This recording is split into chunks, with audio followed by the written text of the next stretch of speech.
Isa ng ganap na batas ang panukalang nagbibigay ng kapangyarihan sa Pangulo na bawasan o suspindihin ang excise tax ng langis. Kahapon nilagdaan ni Pangulong Ferdinand Marcos Jr. ang Republic Act No. 12316. Sa ilalim ng batas na ito, binibigyan ng Pangulo ng emergency powers na suspindihin o bawasan ang excise tax sa mga produktong petrolyo.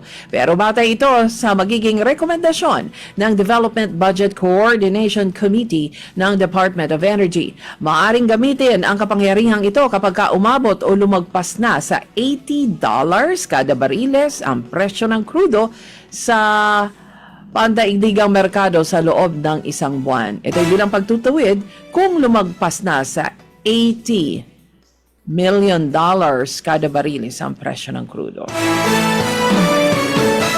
Sa kabila naman ng palatandaan na paubos na ang supply ng langis ng bansa, tiniyak ni Pangulong Marcos na sapat ang supply nito at maaari pa itong tumagal ng 45 days. Walang dapat na ikabahala.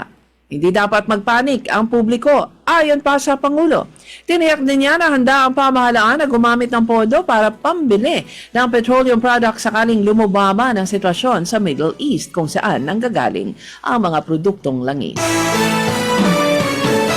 Humihina na naman ang halaga ng piso sa pagsasara ng trading kahapon, araw ng Miyerkules, matapos itong bumalik sa antas na 60 pesos and 10 centavos kada dolyar. Bahagyang nakabawi kahapon at naitala ang halaga sa 59 peso level. Pero hindi nagtagal, bumagsak din sa trading.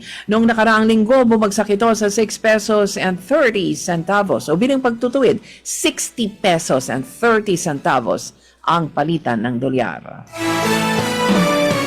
Sa kabila ng pahayag ng Malacanang na walang kakulangan sa supply ng langis sa bansa, iniulat ng PNP na umaabot na sa 450 ng bilang ng mga gasolinahan sa bansa na nagsara dahil wala ng delivery. Pinakamarami sa mga nagsara ay nasa Cordillera Administrative Region sa Luzon at meron din sa Visayas. Walang nagsarang gas station naman sa Mindanao. May ilang reklamo na natanggap ang PNP hinggil sa hoarding at overpricing sa Nueva Vizcaya.